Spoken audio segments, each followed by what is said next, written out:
ओम शांति। आत्मिक आहार।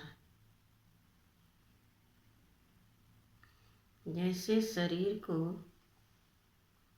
हष्ट पुष्ट रखने के लिए सात्विक स्थूल आहार की आवश्यकता है, वैसे ही आत्मा को स्वस्थ रहने के लिए सात्विक सूक्ष्म आहार की आवश्यकता है।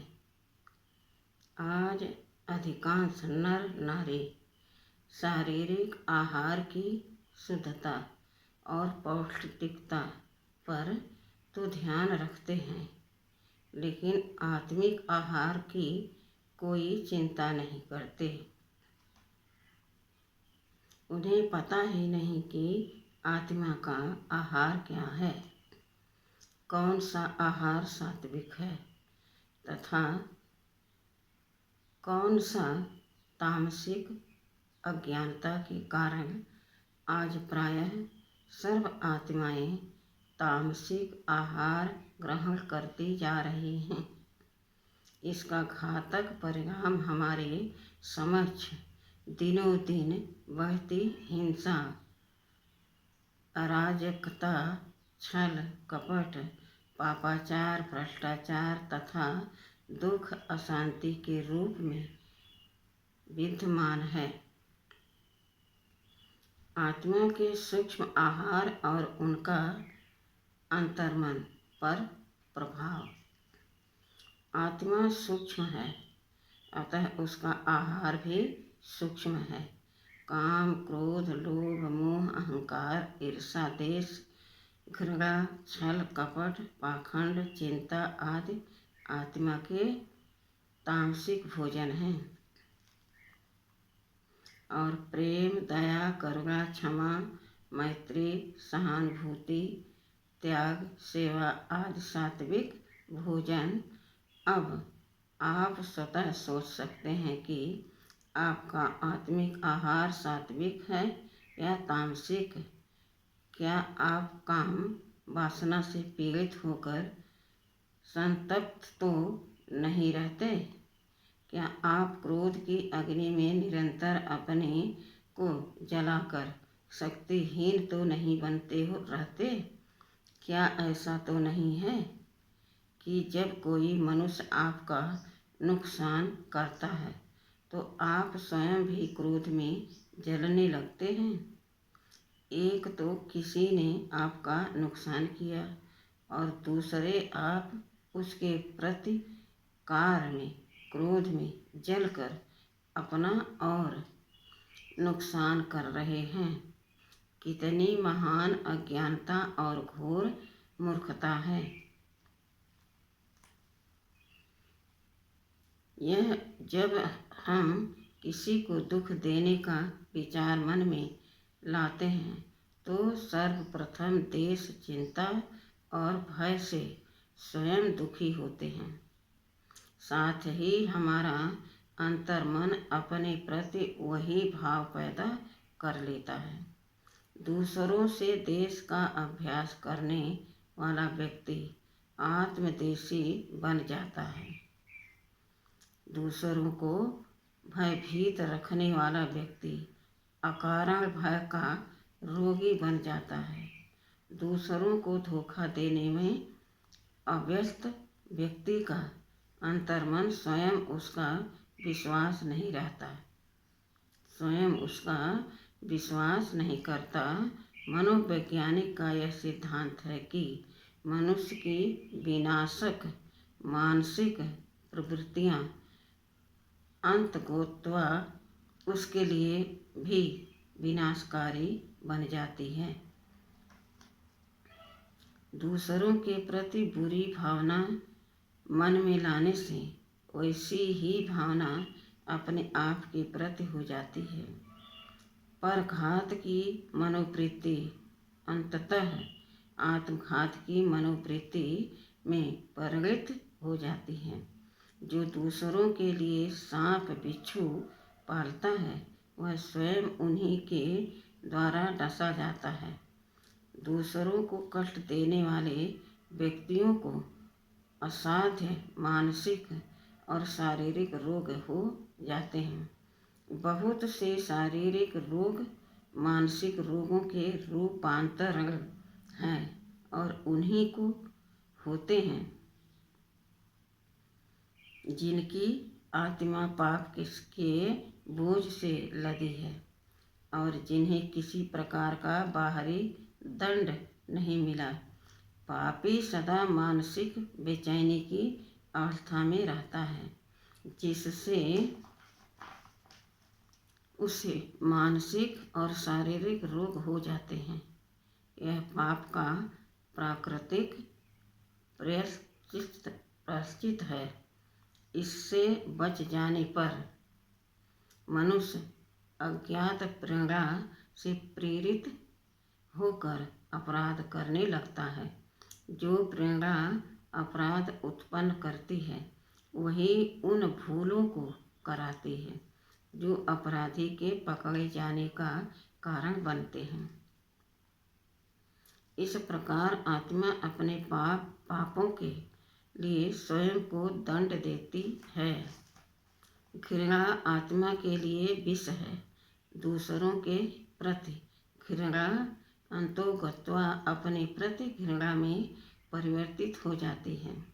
दूसरों को पीड़ा देने की इच्छा अपने को पीड़ा देने की इच्छा है। मनुष्य की कलुषित भावनाएं कालांतर में रोग के रूप में बाहर आ जाती हैं। रोग के द्वारा आत्मा को यंत्रणा मिलती है और विकार बाहर निकलते हैं। अपने आप से घृणा करने वाला व्यक्ति घोर मानसिक यंत्रणा भोगता है। आत्म भर्त्सना के कारण जो असह पीड़ा होती है वह शारीरिक पीड़ा में बदल जाती है। वस्तुतः रोग आंतरिक मन द्वारा चाहे जाते हैं और उनकी उत्पत्ति आत्मा की शांति के हेतु होती है। प्रबल मानसिक क्षोभ को आत्मा सहन नहीं कर पाती, अतः उसे मिटाने के लिए बीमारियों की उत्पत्ति होती है। मनुष्य के सभी मानसिक रोग आत्मा को दंड के रूप में मिलते हैं। अच्छी और बुरी कल्पनाएं आत्मिक बल बढ़ाने के लिए यह अत्यावश्यक है कि हम विकारों से अपने को बचाएं।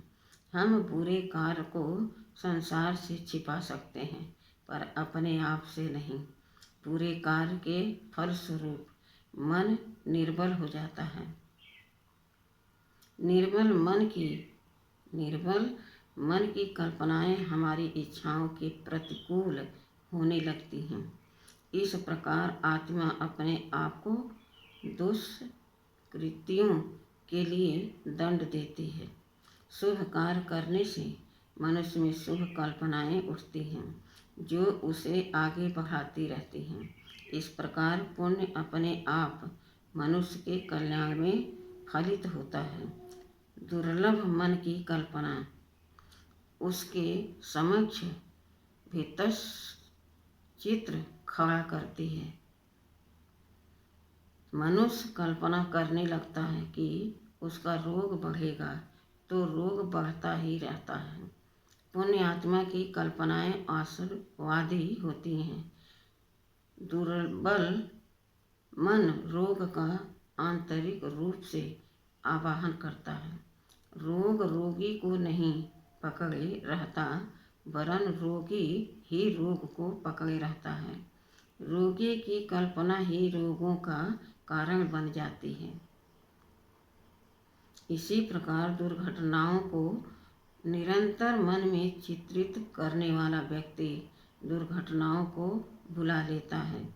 ये सब दुष्कृतियों के लिए दंड देने की आंतरिक मन की इच्छा का परिणाम है। आत्मा का विषैला भोजन पाखंड और धोखाधड़ी आत्मा के लिए विषैले भोजन के तुल्य हैं। साधारणतः जो व्यक्ति किसी को धोखा देकर अपना काम निकाल लेता है उसे लोग चतुर समझते हैं, लेकिन जो व्यक्ति जितना चतुर होता है उतना संयतात्मक मनोवृत्ति का होता है। उसे किसी की सच्चाई पर विश्वास नहीं रहता। कुछ समय में वह अपने आप में भी विश्वास खो देता है। उसमें सदा अशुभ कल्पनाएं उठती रहती हैं जो उसके जीवन को नारकीय बना देती हैं। ऐसे व्यक्तियों में कोई शुभ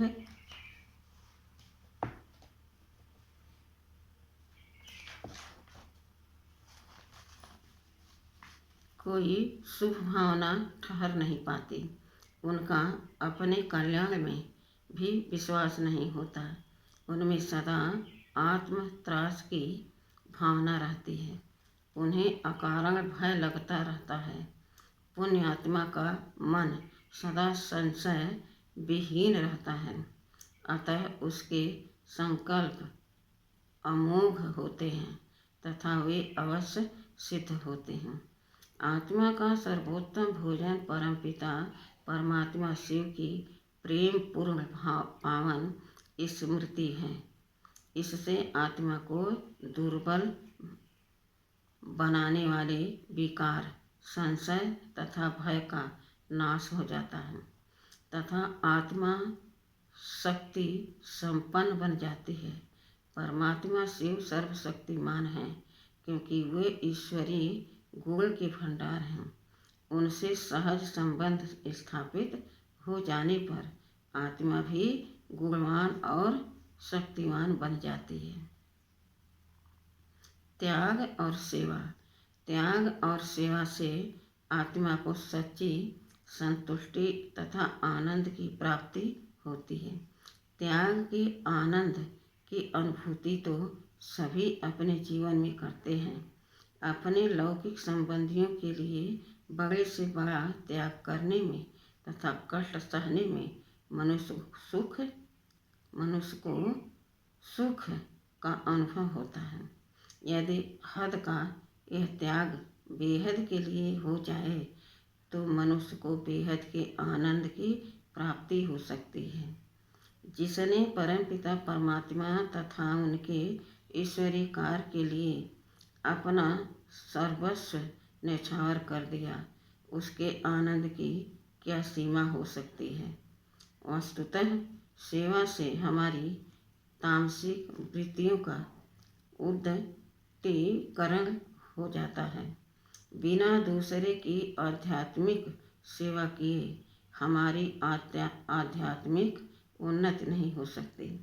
जो लोग दूसरों की इच्छा को तृप्त करने में अपने को लगा देते हैं उनकी स्वयं की इच्छा स्वतः ही तृप्त हो जाती है। प्रेम रूप आत्मिक आहार।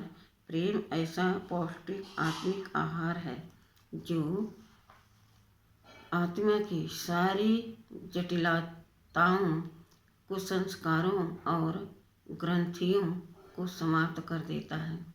प्रेम से परिपूर्ण हृदय से आनंद का असत्र स्रोत प्रवाहित होता रहता है जो दूसरी आत्माओं को भी प्रेममय और आनंदमय बना देता है।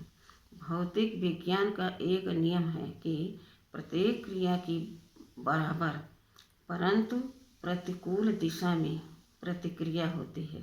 यह नियम आध्यात्मिक क्षेत्र में भी परिपूर्ण लागू होता है। जितना हम दूसरों को प्रेम देते हैं उतना ही प्रेम हमें दूसरों से भी प्राप्त होता है। परमात्मा प्रेम के सागर हैं, अतः आनंद के सागर हैं और सर्व आत्माएं उनसे प्रेम करती हैं। वे आत्माएं धन्य हैं जो ईर्षा, द्वेष, घृणा, वैमनस्य का त्याग कर परमपिता परमात्मा और सर्व आत्माओं से निष्कपट तथा निस्वार्थ प्रेम करती हैं, क्योंकि बदले में उन्हें परमपिता परमात्मा और सर्व आत्माओं का प्रेम तथा सहयोग प्राप्त हो जाता है। ओम शांति।